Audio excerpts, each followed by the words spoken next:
સ્વદીપાદયુગમ। નમસ્કાર વિદ્યાર્થી મિત્રો। તો આજે આ કોરોના મહામારી ચાલી રહી છે એવા કપરા સમયની અંદર પણ આપણે જ્યારે શિક્ષણ વિભાગમાં જ્યારે તમે બોર્ડમાં આવી ગયા છો અને 10મા ધોરણમાં તમે પ્રવેશ કર્યો છે, તો હવે આપણા જે મોહમ્મદ સર છે એમણે તમારા માટે એક ચિંતા વ્યક્ત કરી છે અને એમને એ ચિંતા છે કે બોર્ડના વિદ્યાર્થીઓ માટે બધા વિષયોને લઈને એમને ભણાવવાના છે। હાલના સમયમાં જ્યારે કોરોનાના સમયમાં આપણે જ્યારે એકસાથે ભેગા નથી થઈ શકતા ત્યારે વિદ્યાર્થીઓને કઈ રીતે ભણાવવા એના માટેની સારી ચિંતા વ્યક્ત કરી અને એના માટે થઈને હવે તમારા માટે આ વિડીયો રજૂ કરીએ છીએ કે જેની અંદર તમારે બધા વિષયોના વિડીયો રજૂ થશે। તો આજનો આ આપણો વિષય છે સંસ્કૃત વિષય। હું છું ગૌરાંગ સર। તો આજે તમને સંસ્કૃત વિષયથી માહિતગાર કરીશ અને સંસ્કૃત વ્યાકરણ વિશે તમને માહિતી આપીશ અને સમજાવીશ। તો સૌથી પહેલા તમારી બ્લુ પ્રિન્ટ કઈ રીતે છે, એટલે કે તમારું જે પેપર છે 80 માર્કનું, એમાંથી કયા વિભાગમાં કેટલા માર્કનું પૂછાય છે। તો તમારી જે બ્લુ પ્રિન્ટની અંદર તમારા સંસ્કૃતના પેપરમાં ટોટલ 5 વિભાગમાં વહેંચાયેલું છે: ગદ્ય વિભાગ, પદ્ય વિભાગ, નાટ્ય વિભાગ, વ્યાકરણ વિભાગ અને સંયુક્ત વિભાગ। એટલે કે આ 5 પ્રકારેથી તમારું પેપર આખું પેપર પેટર્ન જે છે એ આ 5 પ્રકારની છે, 5 વિભાગોમાં વહેંચાયેલી છે। તો બધાના ગુણભાર સમાન છે, એટલે કે 16 માર્ક બધાના 16 માર્ક, એ રીતે ટોટલ 80 માર્કનું તમારું પેપર છે।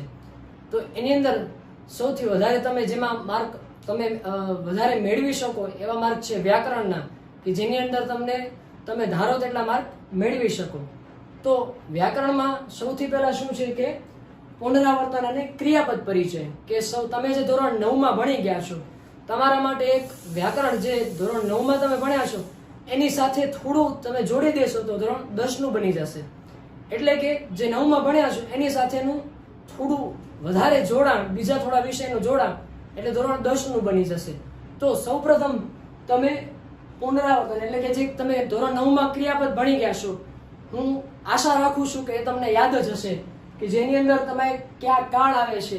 તો સૌપ્રથમ કાળની માહિતી, ત્યાર પછી કાળમાં કઈ રીતે આવે છે, તો કે કાળની અંદર 3 પુરુષ, એટલે કે ઉત્તમ પુરુષ, મધ્યમ પુરુષ, અન્ય પુરુષ, એકવચન, દ્વિવચન અને બહુવચન।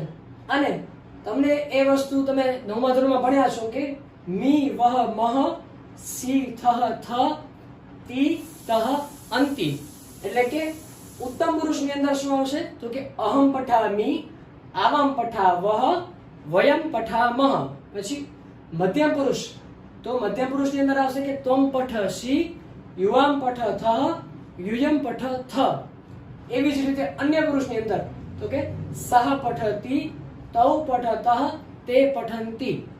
તો આની અંદર અહમ પઠામી, તમને એ થતું હશે કે સર અમે ક્યારેક ભાષાંતર પણ નથી કરી શકતા, તો આ વસ્તુ તમને જો સમજાશે, આ તમે યાદ રાખશો તો તેના કારણે તમને ભાષાંતરમાં પણ ખૂબ જ સહેલાઈ રહેશે।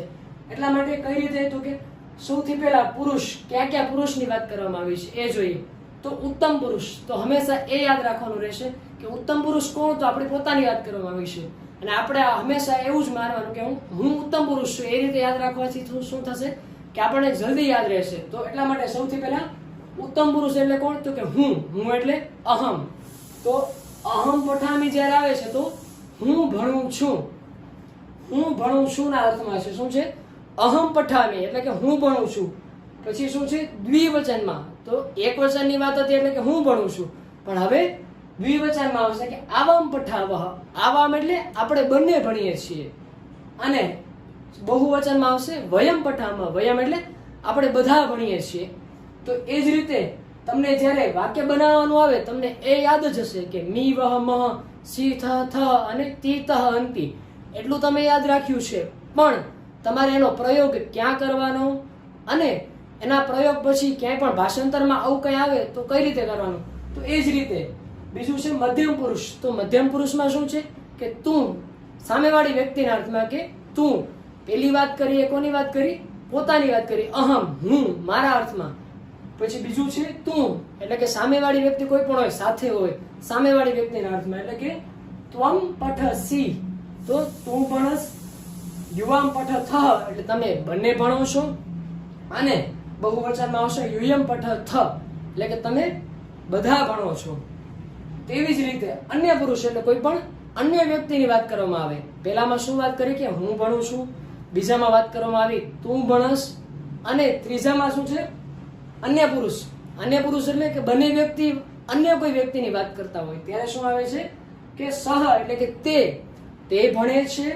પછી છે તૌ એટલે કે તે બંને, તૌ પઠ તહ એટલે કે તે બંને ભણે છે, અને તે પઠંતી એટલે કે તે બધા ભણે છે. તો આ શું છે, આ વાત કરી આપણે વર્તમાન કાળની કે હાલમાં ભણે છે, કે હું ભણું છું, તું ભણસ અને તે ભણે છે. પછી એકવચન, દ્વિવચન અને બહુવચનની વાત કરી કે આ એક ભણે છે, આ બંને ભણે છે અને આ બધા ભણે છે. આ વાત કરી એ વાત છે વર્તમાન કાળની, એટલે કે તમે જે ધોરણ 9 માં ભણી ગયા છો એ છે વર્તમાન કાળમાં.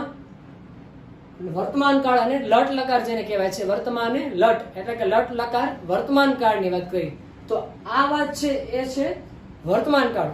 પણ એ તો તમને યાદ છે. હવે આગળ છે કે આના જ આધારે કે જે રીતે તમને યાદ હશે કે આ 3 પુરુષ એટલે કે 3 પુરુષની વાત આવશે, 3 પુરુષની વાત આવી ગયા પછી 3 વચનની વાત આવશે. એ બધું સમાન રહેશે. હવે બદલશે શું તો કે લકાર બદલશે. જે રીતે વર્તમાન કાળમાં વર્તમાને લટ હતું એ જ રીતે હવે બીજું બદલશે, આવી જશે લોટ લકાર એટલે કે આજ્ઞાર્થ લોટ, કે જેનો ઉપયોગ કઈ રીતે થાય છે એના જે શબ્દની અંદર જ આપેલું છે. કે જો તમે એટલું સમજશો કે જ્યાં વર્તમાને લટ એટલે કે વર્તમાન કાળની વાત છે તો ત્યાં આપેલું છે કે વર્તમાને લટ એટલે ત્યાં વર્તમાન કાળની વાત કરી. અને હવે જે રીતે બીજો એક લકાર તમે જે 10માં ભણવાના છો, અને આ વર્તમાન કાળનું અને આજ્ઞાર્થ લોટ એટલે કે જેટલા આપણે લકાર આવશે એ બધાનું કનેક્શન રહેવાનું છે. બધા હંમેશા એકબીજાથી જોડાયેલા રહેવાના છે. અને તમે સંસ્કૃત ભણશો તો કોઈ પણ ધોરણમાં 8, 9, 10 કે એનાથી પણ આગળ, તો એની અંદર બધી જગ્યાએ આ વર્તમાન કાળ તમે જે ધોરણથી જ્યારથી તમે સંસ્કૃત ચાલુ કર્યું ત્યારથી બધા એક સાથે વારાફરતી વાળા જોડાતા જશે અને તમને એ મદદરૂપ થશે. તો એ જ રીતે આ જે વર્તમાન કાળમાં આપણે ભણ્યા એ વર્તમાનની વસ્તુ તમને અત્યારે પણ 10માં પણ કામ આવશે. એની સાથે જોડાયેલું છે હવે બીજું એટલે કે આજ્ઞાર્થ લોટ લકાર.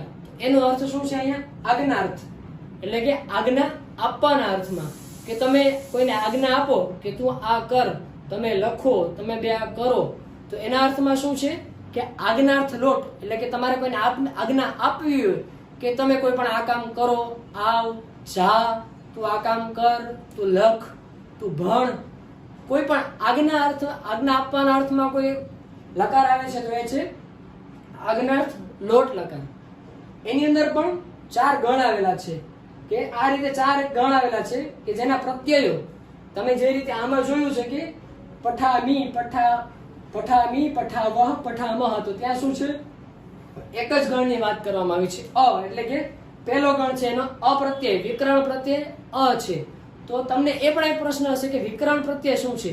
તો વિકરણ પ્રત્યય એ જે રીતે આમાં પઠામીમાં અપ્રત્યય થયો એટલે બને અ, પઠનો અ અને વિકરણ પ્રત્યય એટલે કે આ પહેલો ગણનો વિકરણ પ્રત્યય અપ્રત્યય છે. એ બંને પ્રત્યયો એટલે અ આ અને પઠનો આ એ બંને મળીને શું થઈ ગયું પઠામી.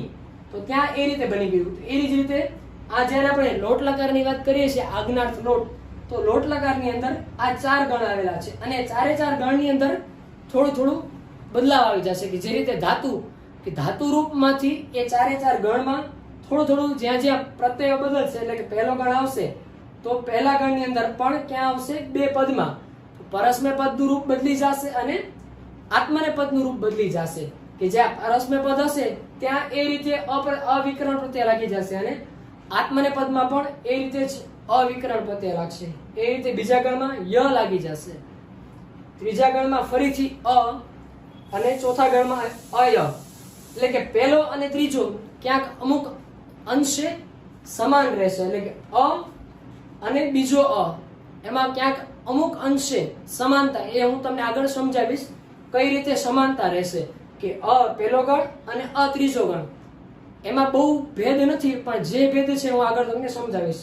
તો હવે અસમાન એટલે પહેલો અને ત્રીજો ગણ અમુક અંશે સમાન રહેશે. એટલે તમારા માટે એક શું છે કે પહેલો ગણ યાદ કર્યો તો ત્રીજો ગણ તો અમુક અંશે એટલે કે ક્યાંક જ ભેદ આવે છે, તો એક યાદ રહી ગયું તો બીજું આરામથી યાદ રહી ગયું. પછી બીજા ગણની વાત કરીએ, એટલે કે બીજા ગણમાં ય છે અને ચોથામાં અય છે, તો જ્યાં ય આવશે ત્યાં ખાલી ય થઈ જશે, અને ચોથા ગણમાં જે અય છે તો બે અ મળી અને આયા થઈ જશે. તો આ રીતે આપણું આ 4 ગણની અંદર આજ્ઞાર્થ લોટ લકાર હું એનું વર્ણન આગળ કરું છું. તો આપણે જે વાત કરીએ આજ્ઞાર્થ લોટ લકારમાં 4 ગણની જે વાત કરી હતી, પહેલો, ચોથો, 8મો અને 10મો. તો એની અંદર સૌથી પહેલું છે પહેલા ગણની વાત કરીએ, અને એની અંદર આપણે જે વાત કરી બે પદની, તો પરસ્મય પદ અને આત્મને પદ. તો બંને પદની અંદર આપણે સૌથી પહેલા જોઈએ કે આ જે આજ્ઞાર્થ લોટ લકાર છે એની અંદર પહેલા ગણને કઈ રીતે આપણે જોવાનો છે. તો પહેલો ગણ કઈ રીતે આપણે એના ઉપયોગમાં લઈ શકીએ, તો એની અંદર પણ તમને એ વસ્તુ યાદ જ છે કે 3 પુરુષ અને 3 વચનમાં એ બધી જગ્યાએ હવે સમાન જ રહેશે. તો પરસ્મય પદ જ્યારે આવશે ત્યારે આવશે આની, આ, વ, આ, મ. પછી મધ્યમ પુરુષમાં તો કે હી, એટલે કે અહીંયા જે પોતે ધાતુ પોતે રહેશે એ પોતે ધાતુના અર્થમાં જ વધારે પડતો એનો ઉપયોગ થશે. પછી તમ, ત, અને અન્ય પુરુષમાં તુ, તામ, અંતુ, એટલે કે ઉત્તમ પુરુષમાં આની, આ, વ, આમ, મધ્યમ પુરુષમાં હી અથવા કોઈ પણ ધાતુ પોતે, તમ, ત, અન્ય પુરુષની અંદર તુ, તામ, અંતુ. તો આ રીતે છે. એનું આપણે ઉદાહરણ જોઈએ તો ઉદાહરણની અંદર આપણે એક ધાતુ કોઈ પણ લઈએ તો એ ધાતુની અંદર આ ધાતુ છે પઠ, એટલે કે ભણવાના અર્થમાં. આ બધા ધાતુ આપણે જે ક્રિયાઓ કરીએ છીએ એ બધા જે ક્રિયાઓ છે એના અલગ અલગ ધાતુ હશે. એ ક્રિયા આપણે જે ક્રિયાપદનો પરિચય મેળવવાનો છે, તો એ ક્રિયાપદ કઈ રીતે, તો કે એ ક્રિયાપદ છે એક ધાતુના આધારે જે કોઈ પણ તમે ક્રિયા કરશો ત્યાં ધાતુ બદલી જશે. આ પઠ ધાતુ છે તો એ ભણવાના અર્થમાં છે, હસ્ત ધાતુ આવશે તો હસવાના અર્થમાં આવશે, રમવાના અર્થમાં ક્રીડ ધાતુ આવશે. તો એ રીતે બધી ક્રિયાઓ અને બધા વાક્ય તમે જે સંસ્કૃત ભણો છો એના વાક્ય છે એ આ પ્રકારે હોય છે કે જે ધાતુ અને કયા લકારમાં, એટલે કે કયા કાળમાં પણ છે એના અર્થમાં. તો સૌથી પહેલા આપણે જ્યારે આજ્ઞાર્થ લોટ લકારની અંદર પહેલો ગણ આપણે જોઈએ છીએ ત્યારે તો આજ્ઞાર્થ લોટ લકાર અને એની અંદર પહેલો ગણ એટલે કે આપણે વાત કરી હતી કે અ. તો અ ની અંદર છે પઠ ધાતુ અને પદ કયો છે, તો આપણે સૌથી પહેલા તમારે બોર્ડની અંદર પ્રશ્નપત્રમાં એ રીતે પૂછાય છે કે કોઈ પણ લખેલું હોય પઠાવ, તો આ પઠાવને ઓળખવા માટે થઈને આપણે સૌથી પહેલા એ જોવાનું હોય છે કે ધાતુ કયો છે, તો પઠ ધાતુ છે. પછી પઠાવવાના અર્થમાં છે તો એ કયા લકારનું છે, તો આજ્ઞાર્થ લોટ લકાર. એ કઈ રીતે ખબર પડે, તો આપણે એના માટે આપણને આ યાદ હોય કે આની, આવ, આમ, હી, તમ, ત, તુ, તામ, અંતુ. આ યાદ હશે તો ખબર પડશે, એટલે કે જે આ આખું કોષ્ટક તમને મગજમાં બેસી ગયું હશે, એટલે કે યાદ રહી ગયું હશે તો યાદ રહેશે. તો કઈ રીતે છે, ધાતુ પઠ, બરોબર છે, પઠ ધાતુ, પરસ્મય પદ અને પેલો ગણ અ. શું કામ આવ્યું, તમે શા માટે આવ્યું, તો સૌથી પહેલા મેં વાત કરી હતી એ રીતે કે અ એટલે કે પઠનો અ અને અ કે જે અવિકરણ પ્રત્યય છે એનો અ બંને મળી અને આ થઈ ગયા. એટલા માટે બન્યું પઠાની, પઠાવ, પઠા મ, પઠ, પઠતમ, પઠત, પઠતુ, પઠતામ, પઠંતુ. હવે આનો અર્થ કઈ રીતે કરવાનો, જે રીતે મેં આપને કીધું કે ઉત્તમ પુરુષ કોણ છે, હું પોતે છું.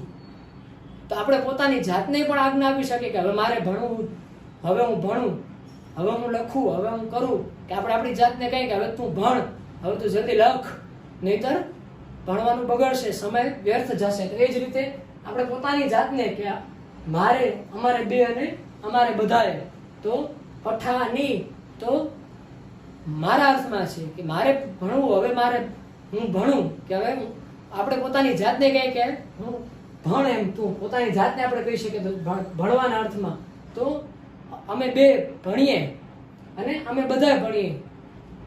એ જ રીતે મધ્યમ પુરુષમાં કે સામેવાળાને કેવું હોય, સામેવાળી વ્યક્તિને કેવું કે તું ભણ. તો જે વાત કરી હતી કે અહીંયા મધ્યમ પુરુષની અંદર 0 એટલે કે જે ધાતુ હતો, ધાતુ શું છે, પઠ ધાતુ છે, એટલે ત્યાં એ જ રીતે આવી ગયું પઠ. તો આ અડધો છે પઠ, એની અંદર અ મળી ગયો એટલે આખું બની ગયું પઠ. એટલે કે તું ભણ, તમે બંને ભણો, તમે બધા ભણો. પછી અન્ય વ્યક્તિની વાત કરવામાં આવે જ્યારે અન્ય પુરુષ, તો અન્ય પુરુષને આજ્ઞા કરવામાં આવે કે એ ભણે, એટલે કે એ ભણે, એ બંને ભણે અને એ બધા ભણે. તો એ અર્થમાં છે કે ત્યાં જેની અંદર પરસ્મય પદમાં પહેલા ગણની અંદર આ શું છે? પરસ્મય પદ છે. એ જ રીતે હવે આવે છે આત્મનેપદ. તો આજે પરસ્મય પદમાં વાત કરી કે આની આવ આમ હિ તમ ત તુ તામ અંતુ. એ જ રીતે જે આ પરસ્મય પદ હતું એ રીતે બીજું પદ છે આત્મનેપદ. તો આત્મનેપદ ની અંદર પણ એ જ રીતે આવશે એ આ વહૈ આ મહૈ સ્વ ઇથામ અથવા આથામ ધ્વમ. અને અન્ય પુરુષની અંદર તામ ઇતામ અથવા આતામ અને અંતામ અથવા અતામ. તો એ રીતે જ પરસ્મય પદ આત્મનેપદ. હવે એનું ઉદાહરણ આપણે જોઈએ કે કઈ રીતે છે. તો એનું ઉદાહરણ શું છે? લ ભઈ લભા વહી લભા મહી લભ સ્વ લભે થામ લભધ્વમ લભ તામ લભે તામ લભન તામ. એ જ રીતે જો જ્યાં આપણે જોયું કે સ્વ તો સ્વ, લભે થામ તો અહીંયા ઈથામ છે. તો લ ઈ અને અ બંને મળી જાય કે જે પ્રત્યય શું છે? પહેલો આપણે જોયું કે આત્મનેપદ ની અંદર પહેલા ગણ ની અંદર અ પ્રત્યય આવે એટલે અ અને ઈ. અહીંયા જ્યારે અ પ્લસ ઈ બંને મળી ગયા ત્યારે બની ગયું લભે થામ. એટલે કે અ પ્લસ ઈ, અ અને ઈ અને મળીને એ થઈ ગયા એટલે લભે થામ બની ગયું. અને લભધ્વમ તો તે છે જ. એ જ રીતે લભતામ તો તામ બંને સમાન છે. પછી ઈતામ તો ત્યાં શું થઈ ગયું? સમાન. એ જ રીતે જે રીતે અ અને ઈ મળી ગયા એ રીતે અહીંયા પણ ઈતામ હતું ત્યાં અ અને ઈ બંને મળી ગયા એટલે કે અ પ્લસ ઈ બરાબર એ થઈ ગયું. તો ત્યાં લભેતામ થઈ ગયું. અને અંતામ અને અતામ છે તો ત્યાં લભનતામ. કે જે અમુક અમુક ધાતુઓ એવા આવશે એટલે કે ધાતુ જે રીતે તમે પઠ ધાતુ જોયું તો આ પઠ ધાતુ એ પ્રકારનો છે કે જેની અંદર અહીંયા કોઈ વધારે ફેરફાર નથી. ઈથામ નો ઈથામ જ છે અને ઈતામ તો ત્યાં ઈતામ છે. અહીંયા આથામ કે આતામ નથી કારણ કે અહીંયા ઈ વાળું રૂપ એટલે કે પઠ અ અને ઈ વાળું રૂપ આવી ગયું એટલે ત્યાં ઈ થઈ ગયું. એ જ રીતે અહીંયા આ વાળું રૂપ આવી જાય કોઈ તો આ વાળા રૂપમાં ત્યાં એ બદલી જશે. તો આ રીતે આપણું આ એક પઠ ધાતુ પરસ્મય પદ. અને પરસ્મય પદ ની અંદર પણ શું છે કે પહેલા ગણની વાત કરી. અને બીજું શું છે? આત્મનેપદ. તો આત્મનેપદમાં પણ પહેલું ગણ એટલે કે પહેલા ગણની અંદર પઠ ધાતુ પરસ્મય પદ પહેલો ગણ. એ જ રીતે પઠ ધાતુ આત્મનેપદ અને પહેલો ગણ. તો આ રીતે આપણા બધા ગણ છે. આ જે રીતે આપણે આ ગણની વાત કરી કે જેની અંદર આ રીતે છે એની અંદર ક્યાં ફેરફાર આવશે? જે રીતે અહીંયા પઠાવવામાં અ માં ફેરફાર આવ્યો એ જ રીતે બીજા ગણમાં ય ની વાત હતી. તો જે રીતે પઠાની છે તો પઠાવા તો નૃત્યા વહ અને પઠામહ તો નૃત્યામહ. એટલે આ થશે આ અય પ્રત્યય છે એટલે કે ગણ બદલી જશે. જ્યાં પહેલો ગણ હતો ત્યાં અય ની જગ્યાએ અય છે. જ્યાં ય નથી અહીંયા શું છે? અય છે. એટલે કે નૃત્યાવ નૃત્યામ. તો જે રીતે આ પહેલા ગણની અંદર આવ આવતું હતું એ જ રીતે ત્યાં અહીંયા શું થઈ જશે? નૃત્યાવ અને નૃત્યા. વાત કરી કે નૃત્યામ એટલે કે આ નૃત્યામ કેનું હતું? તો કે ચોથો ગણ. હવે જે રીતે આપણે આગળ જોયો ગણ પહેલો તો પહેલા ગણમાં શું હતું? અ હતું. હવે આ જે ચોથા ગણની વાત આપણે કરીએ છીએ ત્યારે ચોથા ગણમાં શું છે? ય ની વાત છે. જે રીતે મેં તમને પહેલા કીધું કે પહેલો ગણ, ચોથો ગણ, છઠ્ઠો ગણ અને 10મો ગણ. તો પહેલો અને છઠ્ઠો સમાન અને ચોથો અને 10માની અંદર પણ ક્યાંક સમાનતા. તો એ રીતે હવે આપણે વાત કરીએ છીએ ચોથા ગણની. એટલે કે જુઓ લકાર કયો છે? લકાર તો એ જ રહેશે આજ્ઞાર્થમાં લોટ લકાર એટલે કે આજ્ઞાર્થ લોટ લકાર. પણ હવે એની અંદર બદલશે શું? તો કે ગણ. પદ તો બંનેમાં સમાન જ રહેશે એટલે કે પરસ્મય પદ અને આત્મનેપદ એ સમાન જ રહેશે જે રીતે આગળ આપણે વાત કરીએ એ રીતે. તો એની અંદર કઈ રીતે આવશે? તો બસ ખાલી આ બદલશે તો એ જે વિકરણ પ્રત્યયો છે એ પ્રત્યયો બદલશે અને ત્યાં રૂપ જે રીતે બને છે એ આપણે જોઈએ કેમ કે બાકી બધું સમાન રહેશે. તો ઉત્તમ પુરુષની અંદર નૃત્યાની એટલે કે તમે જો જોયું તો આની આવ આમ એ જ વસ્તુ અહીંયા છે કે નૃત્યાની નૃત્યાવ નૃત્યામ. એટલે કે આ કોની વાત કરી? ઉત્તમ પુરુષમાં પોતાની વાત કરી. પછી છે મધ્યમ પુરુષ. તો મધ્યમ પુરુષની અંદર નૃત્ય, નૃત્યતમ, ત, તો એ કોની વાત કરી? મધ્યમ પુરુષ. મધ્યમ પુરુષ એટલે કોણ? તો કે સામેવાળી વ્યક્તિ, કે જે સાથીઓ હોય અને સામેવાળી વ્યક્તિના અર્થમાં છે. એટલે પેલું થયું ઉત્તમ પુરુષ, એટલે પોતાની વાત કરી કે નૃત્યાની, કે મારે નાચવું, હું નાચું, હવે હું નાચું, અમે બે નાચીએ, અમે બધા નાચીએ. એટલે આપણે આપણી જાતને ઓર્ડર આપવાના અર્થમાં, આપણે આપણી જાતને કહેવાના અર્થમાં. પછી સામેવાળી વ્યક્તિને કહેવાના અર્થમાં, એટલે કે નૃત્ય, તું નાચ. કેમ કે ધાતુ શું છે? નૃત ધાતુ.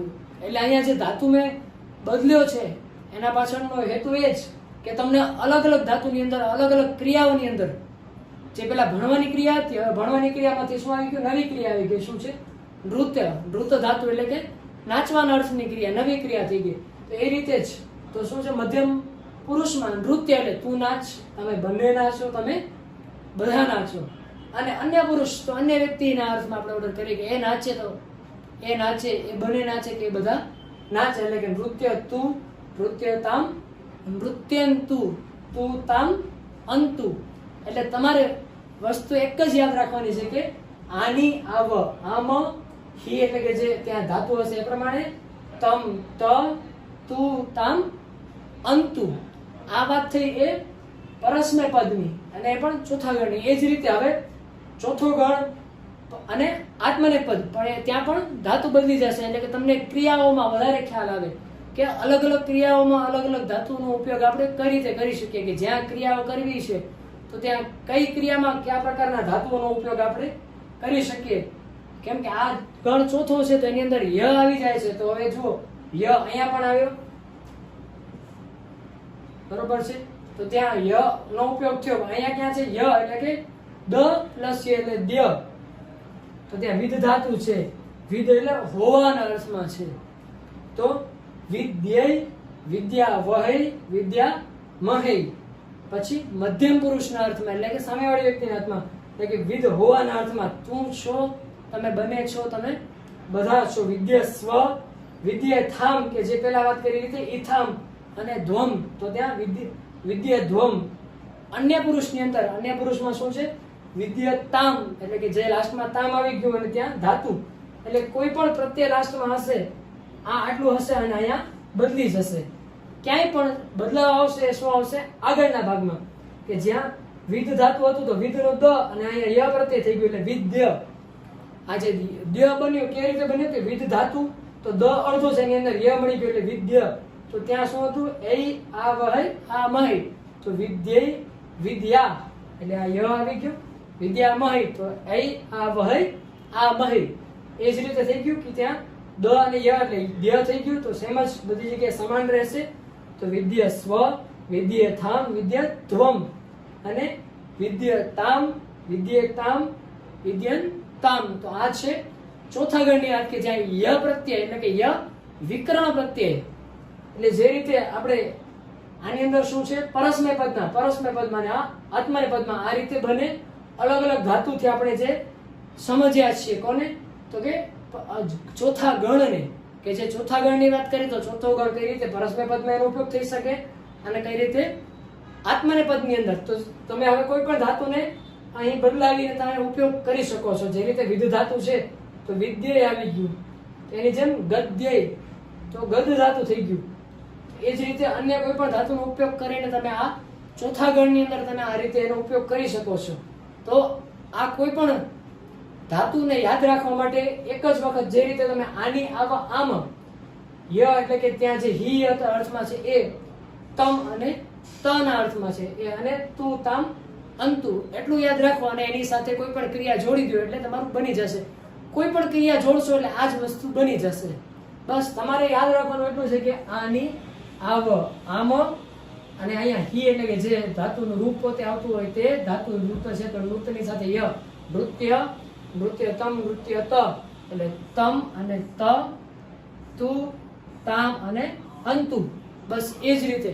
તો જે આ વાત કરી પરસ્મય પદની, એ જ રીતે આત્મનેય પદમાં કે અહીં આ વહય આ મહય, સ્વ ઇથામ ધ્વમ, તામ ઇતામ અને અંતમ.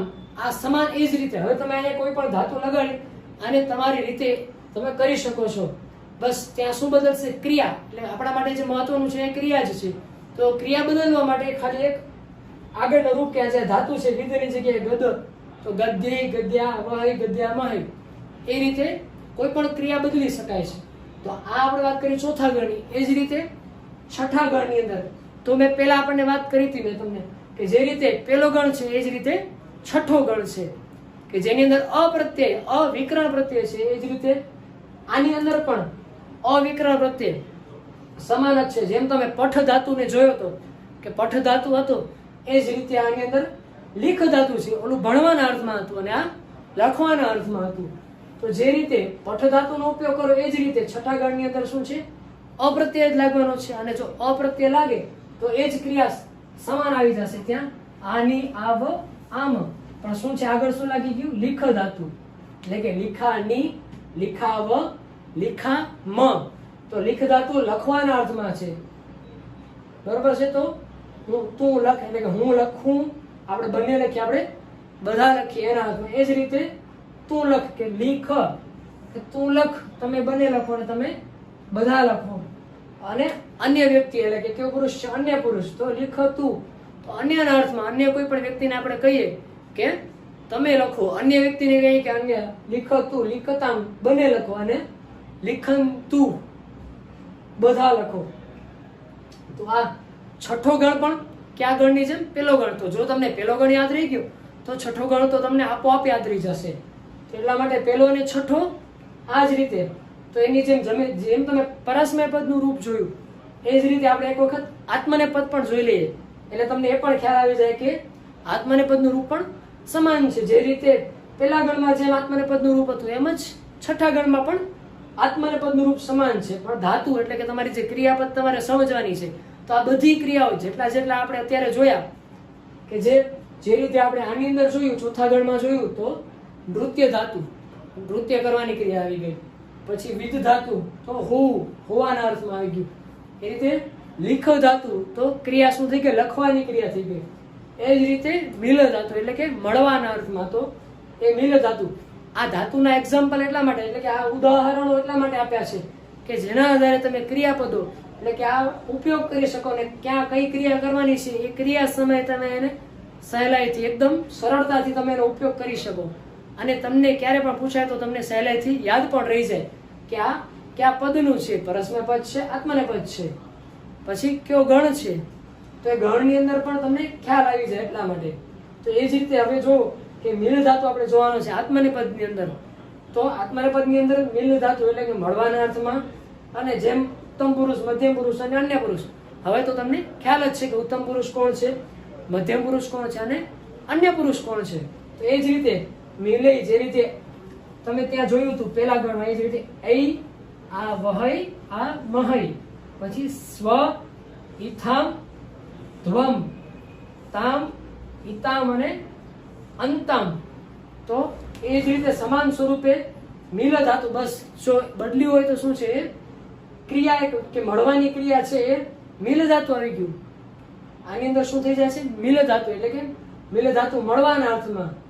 તો કે હું મળું, અમે બે મળીએ, અમે બધા મળીએ, મળવાના અર્થમાં. અને મિલસ્વ તો મધ્યમ પુરુષ એટલે કે સામેવાળી વ્યક્તિ, અન્ય વ્યક્તિ, સામેવાળી વ્યક્તિના અર્થમાં છે. અને એ બાદ અન્ય વ્યક્તિના અર્થમાં એટલે કે મિલસ્વ એટલે કે કોના અર્થમાં છે? સામેવાળી વ્યક્તિ કે તું ના અર્થમાં. તું એટલે હું, તું અને અન્ય કોઈ પણ વ્યક્તિ. એ રીતે તો અહીંયા છે હું, તું એટલે ત્યાં સામેની વ્યક્તિ કોઈ કે મિલસ્વ, મિલેથાન, મિલધોમ એ રીતે આવશે. એક વચન, દ્વિવચન અને બહુવચન. અને અંતમાં શું આવશે કે અન્ય પુરુષ, કે જ્યાં અન્ય પુરુષની વાત કરવામાં આવે છે ત્યાં અન્ય કોઈ પણ વ્યક્તિ એટલે કે નામો જે રીતે આપેલા છે કે ઉત્તમ, મધ્યમ અને અન્ય. ઉત્તમ, સામેવાળી, મધ્યમ અને અન્ય. તો એ રીતે થશે મિલતામ, મિલેતામ અને મિલંતામ. તો આ રીતે આપણે સૌથી પહેલા જોયો પેલો ગણ કે જેની અંદર અપ્રત્યય. પછી આપણે બીજું એટલે કે આમ ચોથો ગણ કે જે ચોથો ગણ જોયો તો ચોથા ગણની અંદર આપણે શું જોયું કે ત્યાં પ્રત્યય આવે છે ય વિકરણ પ્રત્યય. અને એની અંદર પણ પરસ્મય પદ અને આત્મનેપદ બંને જોયા કે એનો ઉપયોગ. અને સાથે સાથે આપણે એક જોયું કે નવા નવા ધાતુ એટલે કે નવી નવી ક્રિયાઓ કે જેના જે ક્રિયાપદો છે એને ઓળખવાના છે આપણે જ્યારે પરીક્ષાની અંદર, તો ત્યારે આપણે એને કઈ રીતે ઓળખવા એના માટે થઈને આપણે એ પણ જોયું કે કયો પુરુષ, કયો વચન, કયો ધાતુ છે અને કયો પદ છે. તો આ વસ્તુ જોઈ એ જ રીતે પાછું આની અંદર આપણે જોયું કે ધાતુ કયો છે, કયો પદ છે, કયા ગણમાં છે. તો અહીંયા આપણે જોયું કે છઠ્ઠા ગણની અંદર પ્રત્યય કયો આવે છે, તો કે અપ્રત્યય. ફરીથી એ જ રીતે તો આ રીતે આપણે જોયું. પેલું જોયું એ અપ્રત્યયનું એટલે કે ગણ 1 અપ્રત્યય, ગણ 4 ય વિકરણ પ્રત્યય અને ફરીથી ગણ 6 અપ્રત્યય. એ જ રીતે હવે આપણે આગળ જોઈએ 10મો ગણ, કે જે 10મો ગણ એ આપણો અય પ્રત્યય છે.